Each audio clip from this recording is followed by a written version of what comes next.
مریم رجوی فراخوان 1000 شهردار فرانسه گواهی می کند که نمایندگان واقعی مردم فرانسه در کنار مردم ایران هستند.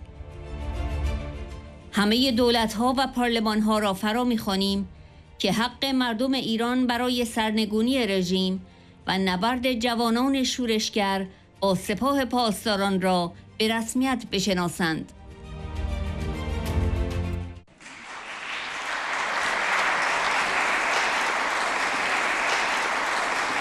Madame la maire, chère Florence Berthoud, chers amis, je vous remercie pour votre solidarité avec la résistance du peuple iranien contre ce régime d'exécution et de massacre.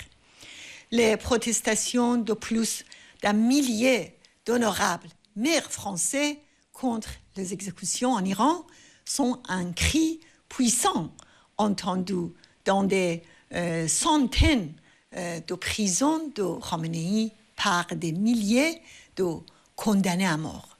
Ce cri renforce la détermination des courageux prisonniers de la campagne contre les exécutions chaque mardi depuis plus d'un an et envoie un message fort aux familles devant les prisons disant qu'elles ne sont pas seules. Oui, l'appel d'un millier de maires français prouve que les véritables représentants du peuple français sont aux côtés du peuple iranien. Le 31 mars, le guide suprême du régime a clairement dit que les soulèvements sont des troubles et il a menacé de réprimer tout soulèvement du peuple comme les années précédentes. Par conséquent, la principale menace pour l'existence du régime est la résistance et le soulèvement populaire qui prend aujourd'hui la forme d'opérations continues des unités de résistance. Les exécutions qui ont touché 1150 personnes en Iran l'année dernière sont la réaction défensive de Khamenei face au soulèvement et à la résistance. Le 8 avril, 5 prisonniers politiques ont été exécutés après 10 ans de prison.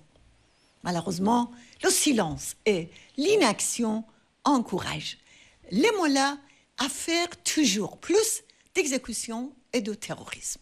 Comme le dit la déclaration des maires, les autorités en Iran tentent, avec un climat de terreur, d'empêcher un soulèvement populaire. Par conséquent, chaque exécution sous ce régime est par nature politique.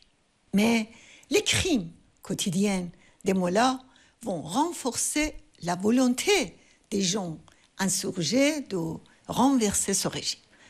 Au centre de la question iranienne se trouve la bataille entre le peuple iranien et le fascisme religieux. Tous les événements internes et externes de l'Iran se font autour de cette bataille.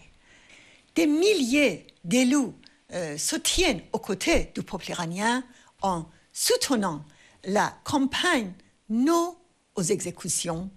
Une majorité de députés français en 2023 et en 2024, 200 députés de la précédente Assemblée ont condamné les violations des droits de l'homme et les exécutions arbitraires. Ils ont appelé à reconnaître le droit du peuple iranien à lutter contre le fascisme religieux, la même politique recommandée par la majorité du Congrès américain et des majorités dans 32 parlements en Europe et certains pays arabes. Cette politique, si elle est adoptée par les gouvernements européens, est la seule qui peut faire regretter au régime iranien le terrorisme et la prise d'otages.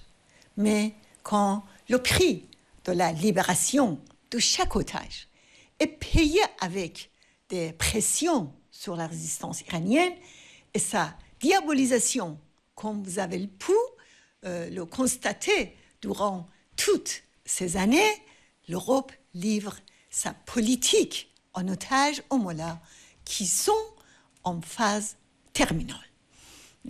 Tout le monde souhaite la libération de chaque otage des prisons des mollahs. Mais dans cette sorte d'échange, il ne faut jamais laisser la politique française devenir otage du chantage des mollahs, car cela va les encourager à prendre d'autres otages. Conditionner la poursuite des relations diplomatiques et commerciales avec l'Iran à la fin des exécutions et à la libération des otages est le minimum nécessaire face à la politique inhumaine du régime des mollahs. Le jour où ce régime arrêtera les exécutions sera le jour où il ne pourra plus tenir devant le soulèvement organisé du peuple et qu'il sera renversé. Le Conseil national de la résistance iranienne défend une république démocratique sans exécution ni torture où la séparation de la religion et de l'État, l'égalité entre les femmes et les hommes et l'autonomie des minorités ethniques seront garanties. Un Iran non nucléaire qui respecte la paix, la coexistence pacifique et la coopération régionale et internationale. C'est pourquoi nous appelons tous les gouvernements et parlements à reconnaître le droit du peuple iranien à renverser le régime et la lutte de la jeunesse rebelle contre les gardiens de la révolution.